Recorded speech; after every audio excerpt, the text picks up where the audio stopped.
Hello everyone and welcome to the Video Games for Fun Weekly Podcast. I am Viddy of Video Games for Fun. And on today's episode of the Video Games for Fun Weekly Podcast, it is mostly going to be a bit of a games that are coming out sort of a thing with some recent news and recent events. Well, let's just divide this episode of a podcast into three categories. The first one is the PlayStation 5 Showcase, which revealed a bunch of games, and the release date, pretty much, for the PlayStation 5. So there's a topic. The second one is the recent Nintendo Direct, the mini showcase, which was pretty recent, as well as a bit of belated Nintendo news about a certain Zelda-style game. That's topic number 2. And the third and final one is PAX, which was streamed on Twitch for the last week or so. As of a recording of this podcast, and perhaps the upload of it too on YouTube, not necessarily audio only, I'll come back to that at the end, it will have only just some hours left, but it has been an interesting week, so to speak, of PAX, with a bunch of upcoming games, of which I have played demos of. So that will be the third and final topic. So, get your ears ready, I guess, for episode 6. Yeah, this is episode 6 of the Video Games for Fun Weekly Podcast. Let's just go on to the first topic. So, very recently, we had the PlayStation 5 conference, and there were a bunch of games talked about. We have had some games revealed in one way or another in the past few weeks or months, maybe even further, and well, let's just list some of them, shall we? Let's just talk about some of the highlights and I'll let you know what I think. The first one was a game that was, I think, rumoured to at least be revealed at the conference. A rumour which, to be honest, I dismissed. I thought, nah, that's not going to happen. Final Fantasy 16. Where are these rumours coming from? I want to know. Final Fantasy 16 was an interesting trailer, so to speak. In contrast to the more recent entries, such as 15, it is looking more like a fantasy-style entry. To me, it looks a little bit more like Final Fantasy 4, which I have played, but others have compared it to 14, Final Fantasy 14, which I haven't played, which, considering, I guess, the art style and the fantasy setting, makes sense. People might compare it more so to Game of Thrones or The Witcher. That, alongside the graphics, have drawn some, I guess, criticism and whatnot, but I will admit it could be an interesting entry into the Final Fantasy series. I think it's about time that we had a return to a fantasy, medieval-style setting instead of a more modern setting that was featured more consistently starting back with Final Fantasy VII. Nothing wrong with it. I actually like the Final Fantasy VII direction with the modern setting, but come on. Just like Final Fantasy IX did, we need to go back to the medieval fantasy style, a bit like the older Final Fantasies, the 8-bit and 16-bit ones. And of course, the trailer itself was fun, showing off, chocobos, what seemed to be some interesting combat, and of course summons, which should be familiar, I think, to any Final Fantasy fan, such as, Ifrit, Bahamut, Phoenix, and Shiva, the fire, ice, elemental style summons, etc. So yeah, that's great. It's pretty good news, except it probably won't come out for years, which is to be expected of any Final Fantasy game. But what is not coming out for years, in fact, it's essentially a launch title for the PlayStation 5, and it's also coming to PlayStation 4, I think, as well, is, of course, the new Spider-Man game. Spider-Man Miles Morales, I think that's the name. It was showing more gameplay on the trailer as well, and if a game is vaguely anything like the previous Spider-Man game on the PS4 generation, which I actually haven't played, whoops, it looks like it could actually be a pretty cool game. I beat up for playing this game, and I guess maybe the previous one as well, because I kind of liked the Spider-Man universe. I think someone on YouTube, maybe even Twitch, pointed out that the gameplay in this game could be considered a little bit repetitive. But come on, how could you not like the idea of being the web slinger and swinging around, the city and whatever, and, punching up bad guys and all that sort of thing as well? Honestly, this could be a very good launch title for the PlayStation 5. I'll briefly mention, excuse me here, Hogwarts Legacy, which is based on the Harry Potter universe. It does look and sound great, to be honest, and looks more faithful to the Harry Potter universe than a lot of the other games adapted from the source material have been, but let's just leave it at that. I don't want to get into the dilemma, really, about preferring to support the developers over J.K. Rowling. If there's a used copy or a free-to-play option on a PlayStation Plus or whatever, maybe. Because I do like the Harry Potter universe. I do. But still, Hogwarts Legacy, it's coming out. It's also coming out on other systems as well. And I'll also come back to that at the end of this topic. There's another Call of Duty game. I believe there was an alpha, whatever, build for it very, very recently as of a recording of this podcast. I don't have much to say about it. I heard to an extent it may not have been that good. It might have been more traditional, old-fashioned, in contrast to recent Call of Duty games that may have taken a bit more of a risk or a different direction. But there's Call of Duty. I'm surprised, well, maybe not surprised, but I've forgotten the subtitle. But it's a new Call of Duty game. Resident Evil 8 was revealed, I think, in one of the last main PlayStation events, which I may have discussed in the first 1 or 2 episodes of this podcast. I like, of course, the Resident Evil series, and Resident Evil 8 looks to be great. It does seem a tiny bit similar to Resident Evil 4. I think there might be a merchant of the game if the last shot is any indication, and it features more of an outdoorsy setting, I guess. We, of course, don't know if the rumors surrounding a Resident Evil 4 remake are true. They probably aren't. But Resident Evil 8 looks exciting, and I think it's not necessarily exclusive for the PlayStation 5. It's going to come out on the other Xbox and, PC and all that. But the PlayStation 5 might be one of the only ways to play this potentially exciting new chapter in the Resident Evil franchise. This next one is a little bit confusing to me, partially because I haven't played the series, and maybe I haven't researched this one as much, is the Devil May Cry 5 Special Edition. Now, if I'm right, Devil May Cry 5 came out fairly recently, and I think did reasonably well. I'm assuming this is the Special Edition, which I'm sure has maybe a few new things, maybe looks nicer. But Devil May Cry 5 Special Edition. And the Devil May Cry series is of course not the only one out of several that are getting new chapters. We've also got Oddworld Soulstorm, which actually does look really cool, even though I haven't played much in the way of the Oddworld games. And it looks similar in terms of the challenging 2D side-scroller puzzle gameplay. So if I play more of the Oddworld games, I could actually really want to play this game. And a series that I haven't really heard much in the way of news about, if at all, for quite some time, the Five Nights at Freddy's game, is getting a new game, Security Breach. The reveal for it actually kind of had at least a jump scare. I mean, I know it's a kind of a horror game. I haven't even played Five Nights at Freddy's. But I'd never figure that we get another Five Nights at Freddy's game, to be honest.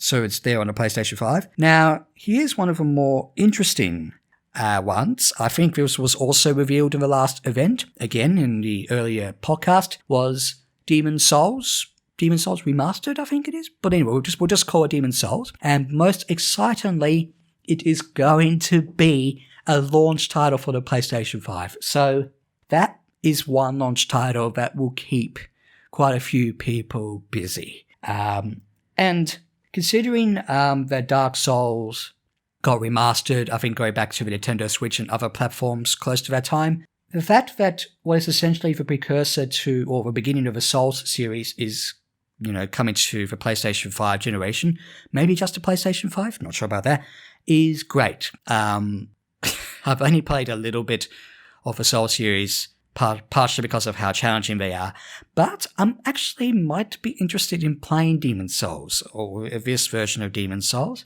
and it's a great way for people to play Demon's Souls if they are not able to get it for the PlayStation 3 era. And speaking of earlier generations, there was a montage of PS4 games to download via PlayStation Plus, I think, which included games such as Final Fantasy XV, The Last of Us Remastered, The Last Guardian, I think Spider-Man might be on there. There was a decent variety of games there, which means that, more PlayStation 4 games to play on the PlayStation 5 means that there will be enough games to play because the launch titles, or the number of launch titles for the PlayStation 5 does look somewhat small, I guess. The backwards compatibility for the PlayStation 4, I believe, has been confirmed that 99, that's almost all of them, percent of the PlayStation 4 games, or the physical copies, will be backwards compatible with the PlayStation 5. So if you have any PlayStation 4 games in your collection and you're getting a PlayStation 5, you still got more games to play. And of course, that means that there was, of course, the price and release date revealed. It's coming out, is it November 19th in Australia where I live? Well, anyway, it's essentially November 12th and November 19th. The disc physical version of the PlayStation 5 will obviously be about $100 more, or whatever currency more than the digital version. From what I can remember now, I think it's a decent price. Maybe there might be bundles. Hey, a Demon's Souls PlayStation 4 bundle. That'd be nice. That leads me on to whether I'm going to, get it or not, because I actually am interested in getting it. I might wait a bit longer, to be honest, because it seems like a good portion of the games coming to it are not exactly exclusives. But that's more of a nitpick to me, if anything else, because we've seen this going on for generations now. Like, for example, The Last of Us, the first Last of Us, was released on the PlayStation 3, and then it got a remastered version on the PlayStation 4. To be fair, you have to wonder if anyone who had played, let alone liked, the PlayStation 3 release of that game might have been like, oh, if only I waited a bit longer to get that version of The Last of Us, regardless of whether they could sell it or not. I mean, I played The Last of Us mainly on PlayStation 4, but look, it's still good that the PlayStation 4 is going to last somewhat longer, which is what happened to the PlayStation 1. I think PlayStation 1 lasted for a bit longer, and of course the PlayStation 2 and 3. So if you want to play Cyberpunk 2077 on the PlayStation 4 instead of, or maybe as well as the PlayStation 5 if you're a collector, there is that option. But of course I imagine that the specifications of the PlayStation 5 hardware will make games like that look pretty darn nice. Certainly, I'll be interested to see with a PlayStation 5 what not just the backwards compatibility will be like, but also the controller, the streaming function, because I do find the streaming function on the PlayStation 4 to be pretty limited, to be honest. It's doable, but it's limited. How the PlayStation 4 titles will be downloaded, and of course how much the games actually go to cost. They are probably going to cost another $10 to $20-ish more so than the PlayStation 4 titles, which I guess people have criticized a bit, which means that really the games will hopefully be more complete instead of having DLC or be unfinished or things like that. And of course there is, to me at least, the relatively small launch window, which also includes Sackboy. Yeah, I think it's the name of the game, the character from Little Big Planet as well, in a 3D platformer. But I think it's just more up to the PlayStation 4 titles, as well as a few good launch titles on the PlayStation 5 to keep it going for a few more months.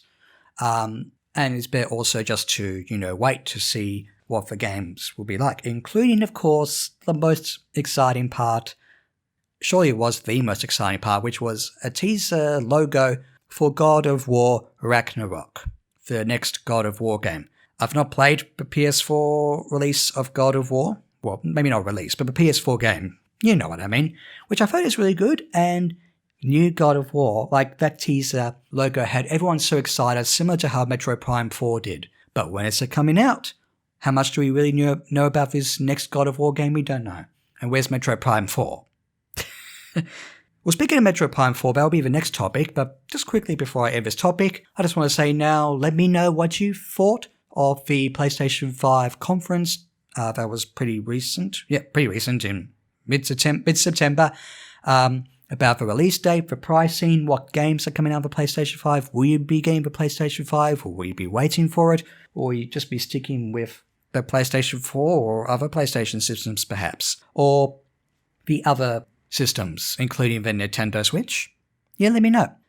And speaking of the Nintendo Switch, that is the second topic for this podcast episode. There is the belated news, which was, I guess, fairly out of nowhere actually, which was the upcoming game Hyrule Warriors Age of Calamity.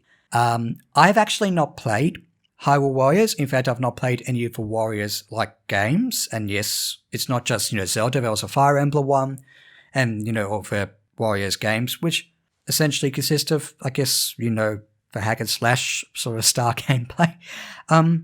But one of the interesting things about Age of Calamity is that it seems to be a sequel? No, not a sequel, Viddy. It's a prequel. A prequel to Zelda Breath of the Wild. Now, one common criticism of Breath of the Wild was its story. It was still a good story, but it was flawed, and in some ways, many people, myself included, wished we could have seen more of the war that preceded the actual game. And it looks like that will be played out in Age of Calamity as you take control of Link and other characters as you go around fighting those enemies, and the story will hopefully inform more of Breath of the Wild. This is not Breath of the Wild 2. More details about that are going to take time. But Hyrule Warriors Age of Calamity is a game that really we just weren't expecting. I certainly wasn't. But after Hyrule Warriors Age of Calamity, much more recently was a Nintendo Partner Showcase, a Nintendo Direct Mini, which actually might have been one of the better partner showcases we've had in recent times. And again, I cannot stress this enough, it was a partner showcase. We weren't expecting anything to do with Mario or Zelda or anything like that. And I was expecting that. It would be very surprising if it was like, oh, by the way, guess what? We've got some details about Breath of the Wild too. Huh? No. Instead, we got a new entry in a series that I have not played. It's the Monster Hunter series, which is getting Monster Hunter Rise in early 2021 and Monster Hunter Stories in summer 2021. Is that summer my time? So that's essentially the middle of the year, right? I will admit the reveals for these Monster Hunter games were pretty cool and kept me and many other people guessing as to what sort of games that they were, really. Other reveals in the showcase probably weren't as memorable, but they were there, including Fitness Boxing, don't have much to say about that, and Disgaea 6? Anyway, with 5 playable for a short time. Hey, what's with games being only available for a short time like 3D All-Stars, huh? How is 3D All-Stars going, by the way, for those of you who played it? It would have literally just come out a few days ago. Empire of Sin, which seems to be a bit of a mature, sort of Mafia-style sort of a game. Empire of Sin, as far as I can tell, has also been released or is going to be released on other systems as well. But it's on the Switch, and that's fine. And the same, I think, can be said of Sniper Elite 4 and Hades, which is one of those top-down action RPGs similar to the Diablo games. That was actually a good reveal too. Balan Wonder World is going to be in spring, they said spring, 2021, which I believe is more of like a 3D platformer. I really could have written more about this because I really did actually like that reveal, actually, especially its art style. And speaking of art style, well, there's Rune Factory 5 as well. But personally, and this is pretty personal for me, one of the best parts, they saved the best for last, didn't they? I could just see something familiar as the milliseconds of that Moon Studios logo popped up, I thought, hang on, that looks familiar, those two circles. Hang on, Moon Studios. Tell me, is it Ori and the Will of the Wisps? It was Ori and the Will of the Wisps, which I thought would never come to Switch, even though Ori and the Blind Forest did come to Switch previously after essentially being an Xbox system/PC exclusive. But it's on the Switch. I am so going to play it. I liked Ori and the Blind Forest, essentially playing it on the Switch, and I'm going to be playing Ori and the Will of the Wisps. The main thing that I can get from the partner showcase was some good reveals for some pretty decent games on there, and that alongside Hyrule Warriors means that I've got more incentive to play those IPs, really. I could potentially even play Balan Wonderworld, because that does actually look kind of cool. And that reminds me, I may have also missed a few games in my PlayStation 5 topic just before this one, but that's for you people in the comments as well. And for you people in the comments as well on my social medias, let me know what you thought of the Nintendo Direct Partner Showcase, as well as the review of Hyrule Warriors. Were you expecting a new Hyrule Warriors game? There was no rumors or leaks or anything as far as I could tell. But just like other, reveals of other Nintendo games that are coming out, we get these, games out of nowhere now. And the partner showcase, I think there was some of the better games there, even though in one of the last ones, if not the one before that, we had Shin Megami Tensei, which I'm really excited to play. But it shows that the Switch is going strong, and that there's good third-party support as well. I guess you could tell the thing I was excited for most and wasn't expecting was Ori and the Will of the Wisps. But a few of the third-party games do look fun to play out there, actually, if I will surely have the time and energy to do so. Let me know which ones you're going to play. And the third and final topic is what has been going on for the past week before the recording of this podcast, which is PAX 2020. For those of you who don't know, PAX is one of those big gaming events that if it weren't for the shocking year that is 2020, would have been held at the Melbourne Convention Centre.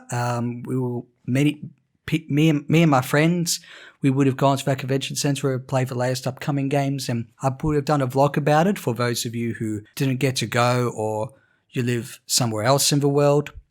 PAX this year, of course, was different. It was streamed on Twitch. Maybe it was on YouTube as well, but I didn't really get a chance to check. And to be fair, my health was feeling maybe a bit off this week, so I only paid much more attention to the PAX streams in the last few days of the streams, which, to be fair, was on the weekend, and PAX is on a weekend, so I think it makes perfect sense that I was much more, shall we say, motivated to check out the streams, which included some interesting topics, even those that I wasn't there for.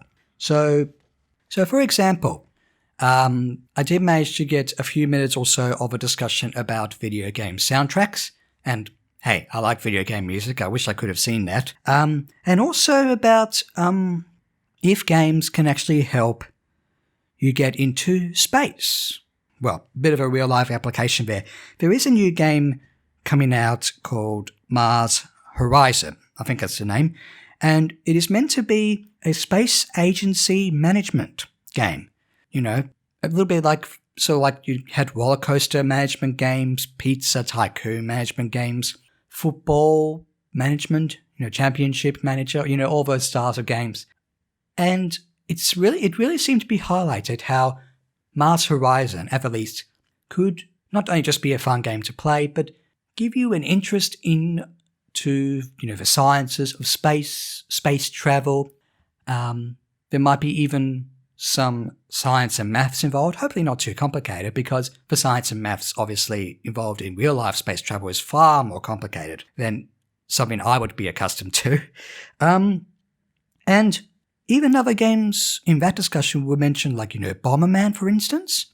Games like Bomberman test reflexes, strategy, organization. I think topics like this I think would make sense for me to discuss in a future podcast. But it's good that developers and people who talk about games, well, they're talking about this, showing that games are just not all fun and games and time wasters, stuff for kids. I'm too old to play this game. Of course, games aren't without their, flaws, especially if you play them too much. But this is some great discussion to have, and it is also good that I got to see discussions like this on PAX in some form, because I did go to a discussion about independent games being distributed on the Nintendo Switch in 2018. I didn't go to any of the panels or discussions or whatnot in 2019, but the panels were there, streamed for many hours of the day, and you could chat as well if you only subscribed, I think, via Twitch. And there were two other great discussions I got to go to, including one about voiceovers or performing characters. I've actually started to, shall we say, take a bit more of an interest in voiceovers or voice acting recently. So seeing Jennifer Hale, who is best known for the Metroid and Metal Gear games, amongst other things, and Yuri Lowenthal, I am really sorry I forgot your name, man, but I know he's voiced a number of games too, including the title character in the Prince of Persia Sands of Time, or for those Prince of Persia games of those times. Something a bit more personal for me there, but it's good to see two veteran voice actors in the gaming biz. And not long before I started recording this was a 35th anniversary discussion. Well, a discussion of the 35-year-old history of the Legend of Zelda series, including discussions or questions such as, what are the most important Zelda games? What are your favorite Zelda games? Or are the older, important, even influential Zelda games, do they hold up well? Like, sure, you got, the first Zelda game, you got Link to the Past, Ocarina of Time, all those games. But do they hold up? And what can we expect to see in Breath of the Wild 2? What do we want to see? Actually, that previous question, what can we expect to see in Breath of the Wild 2? We still don't know any more than what was revealed at E3. If there's more details by Breath of the Wild 2, I'll talk about it. Even though it looks like it's going to be a dark game, and that's all we mostly know. Someone did actually suggest that there could be a good gameplay dynamic controlling Link and Zelda roughly the same time, and use as a way to accomplish tasks. Sign me up, and when is Breath of the Wild 2 coming out? Overall, with the PAX live streams, quite simply, I know why they've been streamed. I know, but it would have been nicer to go to a convention center and just be around people. Sure, the queues can be long, but that's where you talk to people, talk about, the upcoming Final Fantasy games and Mario games and all these other amazing games. But, of course, we can't really be around people, I know. And also, that also meant it was far less likely to get demos or be able to play the biggest releases, which you almost kind of wish there would have been demos on maybe the PlayStation 4, Switch and all that. I want to talk about demos in a future podcast, but to cap off this interesting week or so of PAX, are some demos that I actually managed to play, all of which have mainly consisted of independent games, which are a highlight of any given PAX event. Good to see that the developers are making some interesting new independent games. Some of the games that I did get to play the demos of, namely on my computer, a few things to say in general. One is that the games may have already come out by the time you've listened to this podcast, or well before then, or maybe may have been updated or updated versions of previous games. Two, they pretty much came from Steam, which had a sort of like a PAX section. And three, being a bit of a, I shouldn't say tech novice, but I almost feel like one. A few of these games I had trouble running, actually.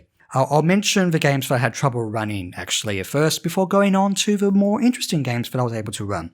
I believe a game that has already come out is Kill It With Fire Ignition, which I found hard to run on my computer, which is a shame because it featured you basically, killing insects, flies, spiders, bugs, or whatever, with a variety of objects. And I could see a game there, but it was a bit too slow on my computer. The other one was a Redux release of Observer, which is a psychological horror game, which is a shame. The premise and atmosphere seemed seemingly promising. I think Observer System Redux is coming out on PlayStation 5, so maybe I should play it on that instead, shouldn't I? There's a horror game for you. But the other independent games... Hold on a second. Okay, sorry about that. I thought I heard something. But anyway, the podcast is about to finish. Anyway, the first one I want to mention is Cricket J's Really Peculiar Game. It's an RPG. It seemed very similar to the Mother series, especially Mother 3, which for those of you who don't know, is a Japan-only release that is the sequel to Earthbound, the game that features Ness. And of course, Mother 3 features Lucas. I actually found it kind of fun, actually. It features humour and a similar modern setting and whatnot. It features, from what I could tell, up to 6 party members, and it features a battle system slightly similar to something like, say, Paper Mario, in where you time your button presses to make your actions in battle count. It could very well just be another RPG, but I might actually want to play it. Hopefully it will run a bit better than what happened on the system. I think there were a few times in battle, especially the tutorial, where it took a bit of time to load, and the screen would shimmer, showing, characters and buildings going all over the place a bit. But nevertheless, a very interesting, promising RPG, independent RPG. The next one is Tohu. I believe I pronounced that right. It is essentially a point-and-click adventure game that is very similar to Machinarium. Very similar interface, very similar challenge, and a cutesy look. Don't let the cutesy look fool you. I was stumped a bit on the puzzles. Well, maybe I shouldn't have been. But it also does have a hint system like Machinarium does, where, if you want to know the solution to a puzzle, it takes a little bit more effort to actually, have the solution told to you. But I did like Machinarium, actually, and Tohu has a different premise. It seemed to mostly consist of, insects and this little girl who could sort of change into a robot if a press of a button. Make of that what you will. I make of it to be a very interesting game. Now, Unpacking you may have also heard of as well. Maybe that's already been released. Unpacking is a simple, very easy to run game where, the title is pretty much what it is. You pack things away from boxes, moving house or something.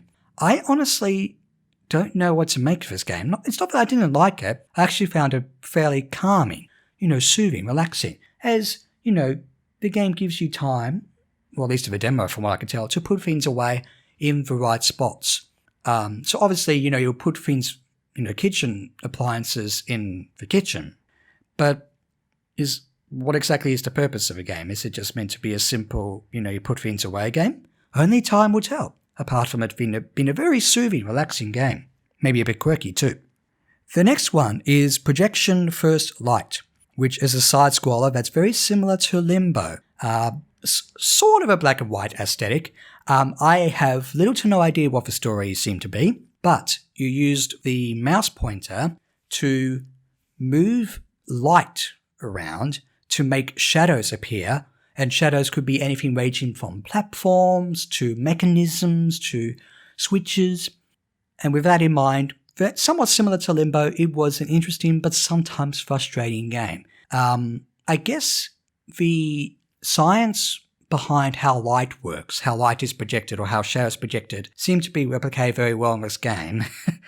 But maybe there's a point to how far realism could go or maybe I just struggled to move the mouse pointer effectively.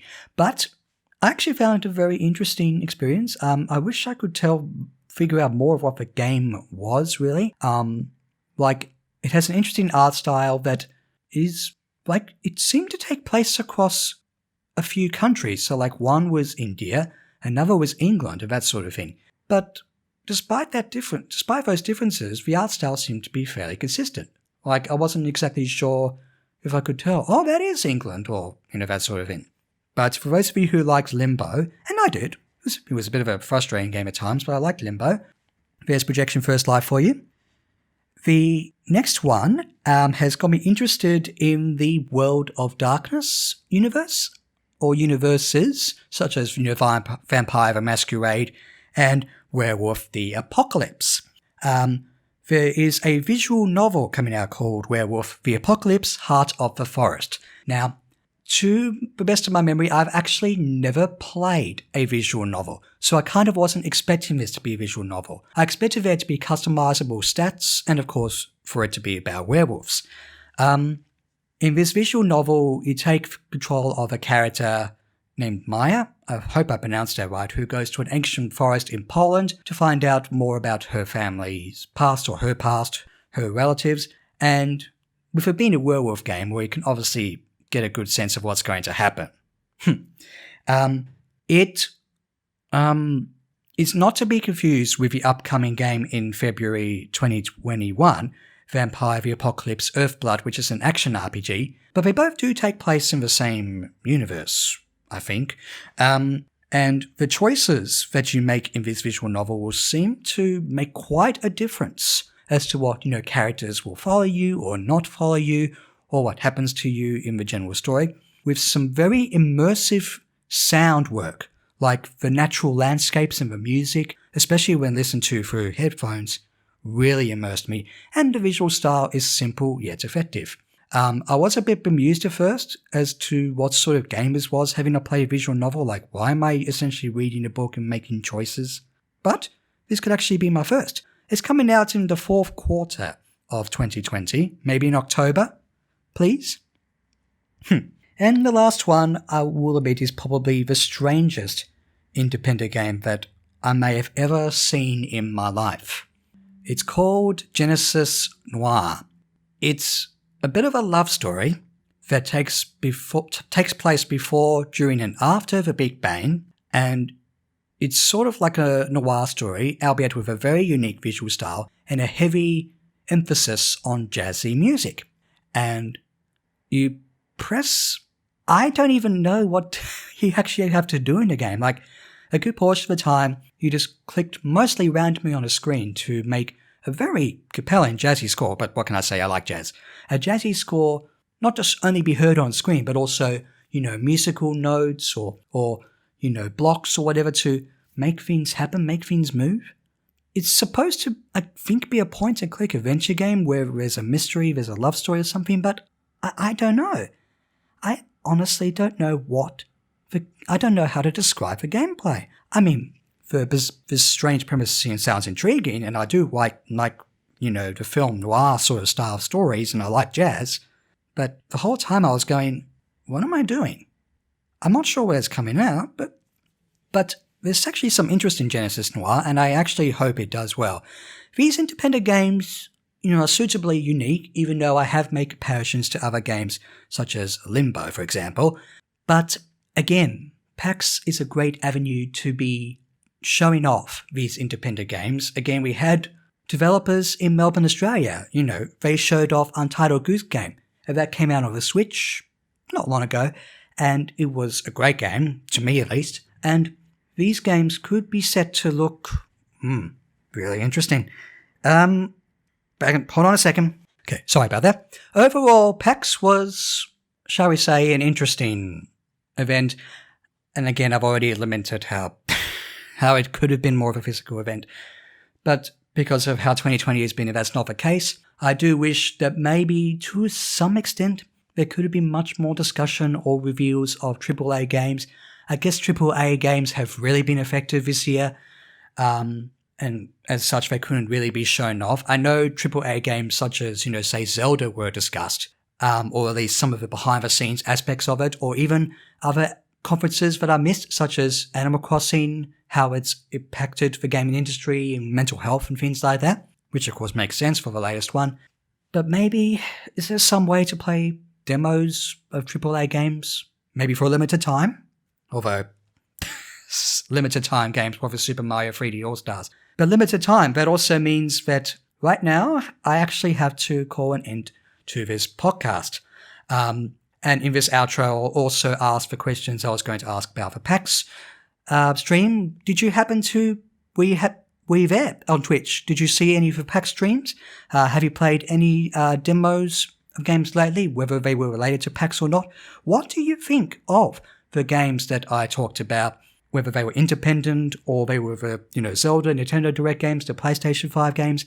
I guess in some ways this What Games Are Coming Out podcast is a bit more of a conversation starter because topics such as, demos, again with video game music and atmosphere, and other suggested topics, which can hopefully come from you people watching or even listening, such as, the Final Fantasy VII Remake, will be a good thing to discuss, and I'm hopefully going to use Discord, voice chat only, I believe, to talk with any of you. Any of you want to chat with me on the podcast? Because I don't want to do it by myself. But for those of you who happen to be listening to this audio only, which as of this moment I've yet to figure out, you can find me on my social medias of Instagram, Twitter, and Discord. Any of those are good ways to suggest topics for me. And again, Discord could be a way to invite guests onto the podcast. Mainly, there is the YouTube channel Video Games for Fun, ViddyO Games for Fun, where the visual, non-visual, non-audio, you know what I mean. That version of the podcast is going up.